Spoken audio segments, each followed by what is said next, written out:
नमस्कार साथियों, स्वागत आप सभी का ब्राइट एग्रो क्लासेस पर। आज बात करेंगे क्या आप बीएससी एग्रीकल्चर में कौन सा ऐसा तरीका है जो आपके सब्जेक्ट को बैक आने से आपको बचा सकता है। साथ में ही एग्जाम टाइम में जो गलती आपको नहीं करनी चाहिए वो आपको ध्यान रखना है कि कौन सी ऐसी गलतियां हैं जिनसे हमें बचना चाहिए। साथियों, आप सोच रहे होंगे क्या सर ये वास्तव में एक टॉपिक है जिस पर वीडियो बननी चाहिए। तो साथियों, मेरी दृष्टि से ये सही टॉपिक है और इस पर वीडियो बनाना अति आवश्यक है, क्योंकि बच्चों की डिमांड रहती है कि सर एग्जाम टाइम में हम ऐसा क्या लिख के आए। क्योंकि हम बताने वाले हैं आज हमारी जर्नी का एक्सपीरियंस कि सर आप अकेले नहीं, कमलेश सर भी बताएंगे, मैं भी आपको बताऊंगा कि क्या क्या आपको चीज़ों को इसमें सुधार करना चाहिए और कैसे आप अपने सेमेस्टर एग्जाम में लिखने की वजह से और सही तरीके से आप टॉप कर सकते हो। जी हाँ साथियों, तो वीडियो को पूरा एंड तक देखना। और हाँ, अकाउंट पर अगर नए हो, चाहते हो सेमेस्टर में टॉप करना, तो अकाउंट को सब्सक्राइब करना ना भूले। आज बात करेंगे कि सर ये तरीका लिखने का गलत है और ये राइट है इसमें, और इसमें क्या है। साथियों, मैं आपको बता दूं, जब भी इसमें देखो, मैं आपको थ्योरी और प्रैक्टिकल दोनों की अपन बात करेंगे। प्रैक्टिकल एग्जामिनेशन की भी थोड़ी सी अपन चर्चा करेंगे इसमें, और थ्योरी की भी अपन बात करेंगे। सबसे पहले चीज, बच्चे क्या करते हैं कि सर हमारा आज एग्जाम है। बिल्कुल, क्या है? एग्जाम है गुरुजी। अब एग्जाम के अंदर सबसे पहले चीज आपको लिमिटेड टाइम यहां पर देखने को मिलता है। क्या मिलता है कि सर हमारे जो रहता है लिमिटेड टाइम हमें देखने को मिलता है। तो उस लिमिटेड टाइम में आपको अच्छे से नोटबुक में लिख के आना है। ठीक है, अब मैं आपको कुछ सजेशन देना चाहूंगा आपको क्या करना चाहिए। सबसे पहले चीज, जो आपका टाइम है उस टाइम के अंदर first impression is the last impression होता है। यानी कि जब आप कॉपी में लिखो, तो कॉपी के अंदर आपको सबसे पहले वो क्वेश्चंस अटेम्प्ट करना है जो लॉन्ग क्वेश्चन और आपको अच्छे से आते हो। ठीक है, अच्छे से मतलब बहुत अच्छे से आपको जो आते हैं उन क्वेश्चंस को पहले आपको अटेम्प्ट करना है। फॉर एग्जांपल, मैं क्या कहना चाहता हूं, ये आपके 1 नंबर की परिभाषा आती है। ठीक है, फिर आपके टिप्पणी वाले जो क्वेश्चन आते हैं, फिर आपके निबंधात्मक क्वेश्चन आते हैं, फिर लॉन्ग क्वेश्चन आते हैं जो 10 नंबर तक का भी क्वेश्चन होता है, 15 नंबर तक के भी। तो साथियों, अगर यहां पर क्वेश्चन छूट जाता है तो 1 नंबर कटता है, यहां पर 10 से 15 नंबर आपके कट जाते हैं। इसलिए लंबे क्वेश्चन जो लॉन्ग और लेंथी क्वेश्चन है उनको अच्छे से आपको सबसे पहले करना है, जिनकी स्पीड कम है लिखने की, जिन साथियों की। ठीक है, और एक राइटिंग का आपको ध्यान रखना है। ठीक है, जिस राइटिंग में आप लिख रहे हो ना वो बेस्ट होनी चाहिए, और सबसे पहले आपको जो आता है वो लिखना है, ताकि जब भी एग्जामिनर आपके नोटबुक को देखे तो लगे कि वास्तव में बच्चे ने कुछ अच्छा लिख रखा है। ठीक है, दूसरी चीज आपको क्या करनी चाहिए, मैं रिकॉर्डिंग में आपको बता देता हूं। लिखने का तरीका आपको बताया, और हाँ, पेन कौन सा यूज करें, तो आप ब्लैक और ब्लू दोनों यूज कर सकते हो हेडिंग्स के लिए, और बढ़िया जमा के आपको लिखना है। लेकिन टाइम कम मिलता है, इसलिए बड़े क्वेश्चन पहले करना है, ताकि शॉर्ट क्वेश्चन अगर छूट भी जाए तो ज्यादा नंबर ना कटे। ये चीजें आपको करना है। और हाँ, स्टार्टिंग के पेजों में ही काटापीसी नहीं करनी। ठीक है, जब आप कॉपी में लिखना स्टार्ट करो, जैसे आपने यहाँ पर कुछ भी लिख दिया, तो अगर वो गलत हो गया तो उसको ऐसे क्रॉस कभी मत करो। हो जाता है गलती, मान लिया हो गई, तो वहां पर जैसे आपने लाइंस लिख रखी है, तो जैसे मान लो ये कोई वर्ड्स है, ये मैंने कोई वर्ड्स लिख दिया, गलत हो गया तो उस पर हल्का सा पेन फेर दो ऐसे बस, और आगे लिखना स्टार्ट कर दो। ऐसा नहीं कि गुरुजी तो गलत ही हो गया, हटाओ हटाओ हटाओ। तो ये चीजें आपको नहीं करनी। अब बच्चों के डाउट रहता है कि सर प्रैक्टिकल्स का, तो प्रैक्टिकल्स की इंफॉर्मेशन और लिखने की इंफॉर्मेशन एक बार कमलेश सर आपको देंगे।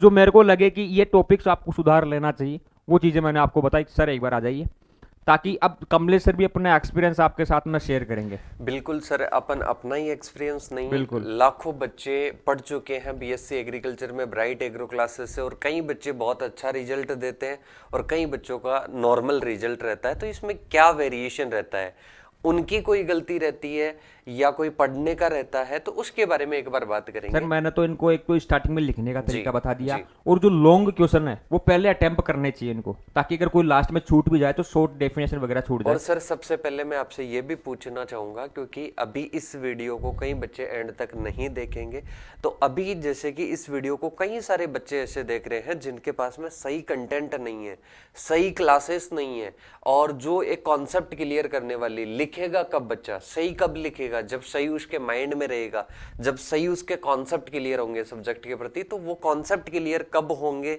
और वो कंटेंट कहां पर मिलेगा, उसके बारे में थोड़ा सा बता दीजिए सर। वो मैं बता दूंगा। सर एक बार एक चीज मैंने आपसे हमेशा सुनी है जी कि कंसेप्ट क्लियर होना चाहिए। बच्चों का एक डाउट रहता है कि सर इतना बड़ा सिलेबस है, लेंथी सिलेबस है, पूरा हम कैसे याद करें, कौन सी शॉर्ट ट्रिक्स है जो सिलेबस को हमें याद करवाती है। सर मैं बताऊं, जैसे कि अपन एक छोटा सा एग्जाम्पल लेंगे। जैसे कि स्वामी विवेकानंद जी थे, कई प्रकार के महान पुरुषों की बात करते हैं, वो एक पूरी बुक को, महान पुरुष भी नहीं, अपन भी कई बार एक बुक को पढ़ लिए, जैसे कोई मोटिवेशन की बुक है, अपन उसके बारे में पूरा एक्सप्लेन 5 मिनट में कर देते हैं। तो उस बुक को अपन ने समझा, शायद उसका कॉन्सेप्ट क्लियर अपने माइंड में हुआ, तभी तो 5 मिनट में उसका एक्सप्लेन किए। तो ऐसे ही कोई भी सब्जेक्ट रहती है, अगर उसका कॉन्सेप्ट क्लियर हो जाता है तो एक्सप्लेनेशन बहुत इजी हो जाता है सर। बिल्कुल। अब आप कंटेंट की बात कर रहे थे कि सर कंटेंट कहाँ से लाए, जी तो इनको पता है नहीं पता, मैं बता देता हूँ, कुछ नए साथी इस वीडियो को देख सर, रहे हैं। मैं बता दूं, कई सारे बच्चे जैसे कि बीएससी एग्रीकल्चर में ब्राइट एग्रो क्लासेस कई सालों से पढ़ा रहा है, पर कई बच्चों के पास में अभी भी कंटेंट नहीं जा पाता है, और कंटेंट चला भी जाता है तो वो बच्चा समझने की कोशिश नहीं करता है। तो इस वीडियो से मैं बच्चों को एक रिक्वेस्ट करना चाहूंगा, पहले तो कहाँ पर मिलेगा, कैसे मिलेगा, एक बार वो देखे इस कंटेंट को, और बिल्कुल सर। देखने के बाद में अगर उनको पसंद आता है तो इसके बाद में ही वो उसके आगे जो भी ज्वाइन करने की प्रोसेस है वो पूरी करें। और वो कहाँ पर मिलेगा सर, आपको भी पता है और मेरे को भी पता है। बता दो सर एक बार बच्चों एक को। शुरुआत के बारे में मैं बता देता हूँ। एक अपनी नई शुरुआत है जो अभी शुरू वाले ईयर में है, तो 4 ईयर का एक अपने पास में प्रोग्राम अवेलेबल है, जिसका नाम रखा गया नींव से मंजिल बेच। ठीक है नींव सर। से मंजिल बैच है। इस बैच की जो अवधि है वो बेटा 4 ईयर की है, और इसमें कंप्लीट सेमेस्टर एग्जाम की प्रिपरेशन, मतलब आपके जो भी सेमेस्टर एग्जाम है उनकी प्रिपरेशन, सेमेस्टर के साथ में एंट्रेंस एग्जाम की प्रिपरेशन, और इसके साथ में ही कंपटीशन एग्जाम की प्रिपरेशन भी हो रही है। अब की सर ये कैसे पॉसिबल हो सकता है, 4 ईयर का एक कंप्लीट कोर्स जिसमें सेमेस्टर की भी प्रिपरेशन करवा रहे हो, एंट्रेंस एग्जाम की भी करवा रहे हो, कंपटीशन की भी करवा रहे हो। तो मैंने आपसे भी हमारी वीडियोज उठाकर देख सकते हो, जब हमने बीएससी एग्रीकल्चर में पढ़ाना स्टार्ट किया था तब हमारा एक ही एम था कि आप जितने बल्क मात्रा में स्टूडेंट जुड़ोगे और जितने बल्क मात्रा में जुड़ोगे उतनी कॉस्ट कम होती जाएगी। तो हमने कॉस्ट तो वही रखी है, पर कॉस्ट सेमेस्टर के साथ में ही आपको एंट्रेंस एग्जाम की सेपरेटली बैच, वो भी 4 ईयर की वैलिडिटी के साथ में, जो आपको 1 ईयर की वैलिडिटी के साथ में मिल रहा था वो 4 ईयर, मतलब 4 ईयर तक कोई कोर्स नहीं लेना है। जैसे कि एंट्रेंस एग्जाम की बात करता हूं, स्टेट पीजी आता है जिसमें जैसे कि प्री पीजी आता है, इसके साथ में सीयूईटी पीजी आता है, इसके साथ में ही कंपटीशन की बात करते हैं जैसे कि आरपीएससी डब्ल्यूओ है, तो उसमें जीके भी आता है, तो जीके भी अवेलेबल करवाएंगे। आईबीपीएस एफओ में 3 फेज होती है। इसमें सबसे पहले प्री होता है, प्रीलिम्स होता है, दूसरा मेंस होता है, और तीसरा होता है इसमें इंटरव्यू। तो इसमें बात करते हैं, सबसे पहले आपको किसकी तैयारी करवाई जाएगी, प्रीलिम्स की, फिर मेंस की करवाई जाएगी। तो ये भी आपके लिए पॉसिबल है, और ब्राइट एग्रो क्लासेस के नींव से मंजिल बैच में पॉसिबल है। कि सर ये आपने हमारे को बताया ये क्या आपका प्रमोशन है? नहीं बेटा, ये हमारा प्रमोशन नहीं है, ये आप तक एक बहुत अच्छी शुरुआत और आपके बहुत अच्छे हितदायक आपकी एक शुरुआत है। और इसमें चाहे कोई भी कितना भी पढ़ा हुआ हो, उससे आराम से अपने माता पिता जो बहुत अच्छे से समझ चुके हैं वो बता सकते हैं कि 4 ईयर तक अगर कोई बैच मिल रहा है और वो भी नामात्र शुल्क के साथ में, तो वो किस इंटेंशन से शुरू किया गया है आप अच्छे से समझ सकते हो। और जो शुरू से बच्चे जुड़े हुए हैं वो अच्छे से जानते हैं इसको। और सबसे पहले मैं बताना चाहूंगा कि सर आज इस वीडियो में बता रहे थे बेटा, आज इस वीडियो में यूनिकनेस के लिए आप आए हो तो यूनिकनेस ही आपको मिलने वाली है, ठीक है। अब की सर नींव से मंजिल बेच तो 4 ईयर के लिए, कोई सेमेस्टर के लिए भी है? जी हां साथियों, सब कुछ अवेलेबल है उसके लिए आप। और जरूरी नहीं है कि इस वीडियो को जो बच्चे देख रहे हैं वो सभी कोर्स को ज्वाइन करें।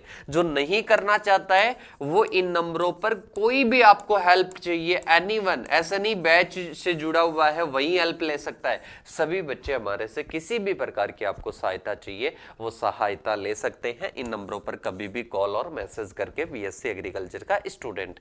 अब इसके साथ में ही सर ने आपको बताया 2-3 चीजें बता दी कॉपी में लिखने का तरीका।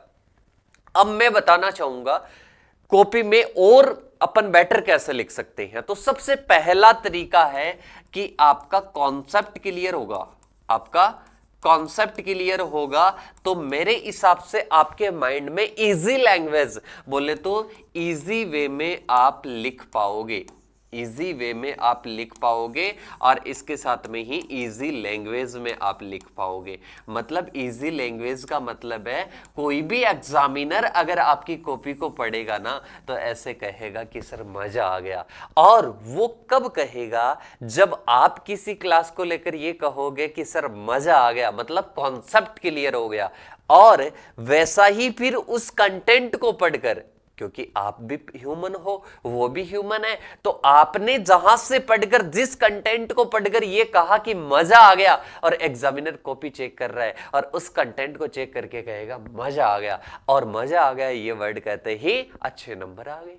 तो पहला तो सिंपल सा वे कि अच्छा कॉन्सेप्चुअल कहीं से भी पढ़ो बेटा, कहीं से भी पढ़ो, जहां से कॉन्सेप्ट क्लियर हो रहा है, जहां से मजा आ रहा है पढ़ने में, जहां पर पूरा कॉन्सेप्चुअल समझ में आ रहा है, उसको आप बढ़िया तरीके से जब उसको नोट डाउन करोगे, जब उसको लिखोगे, एग्जाम देकर आओगे, तो एग्जामिनर कहेगा मजा आ गया। क्या कहेगा? मजा आ गया। तो सीधे से नंबर मिल जाएंगे। दूसरी चीज आती है कि सर ये तो हो गया, पहला तो दो प्रकार से एग्जामिनर कॉपी चेक कर सकता है। एक तो पूरे कंटेंट को पढ़कर, तो कंटेंट को पढ़ने के बाद में मजा आ गया मतलब नंबर आ गए। अब दूसरा आपके पास में आता है, वो कई बार देखता है बेटा आपके पेज, कॉपी को भरी हुई देखता है, तो आपको ये भी करना है। अब कई बच्चे क्या होते हैं कि सर स्पीड कम है, स्पीड कम है, तो मैं हमेशा कहता हूं बेटा नोट्स बनाओ। जैसे कि न्यू से मंजिल बैच किसी ने ले रखा है, तो ऐसा नहीं कि सर प्रिंटेड नोट्स मिल जाएंगे क्या, नहीं, हम देते ही नहीं है। पहली चीज तो हम कहते हैं कि आप स्वयं के क्या बनाओ बेटा, नोट्स बनाओ और उनके द्वारा पढ़ो, स्वयं के द्वारा, चाहे कैसा भी आप लिखो, मजा आएगा आपको भी और आपकी स्पीड बढ़ेगी, आपकी लिखने की राइटिंग बढ़ेगी। तो बेटा आपको क्या करना है, अभी से आपको लिखने की थोड़ी सी स्पीड बढ़ानी है, और स्पीड बढ़ाएगी तब एग्जाम में बहुत अच्छा लिख पाओगे। अब कई बच्चे ऐसे होते हैं मेरे पास में आते हैं कि सर आपने पढ़ाया, आपने समझाया, हमने समझा, और समझने के बाद में एग्जाम में भी बहुत अच्छा अच्छा कंटेंट हमारे को आ रहा था, और इसके साथ में ही सारे कॉन्सेप्ट भी क्लियर थे, हम वहां पर लिख भी रहे थे, पर सर हम लिख नहीं पाए पूरा सॉरी, लिख नहीं पाए। कि सर लिख नहीं पाए तो हमारे को क्या करना चाहिए बेटा? सीधी सी बात है,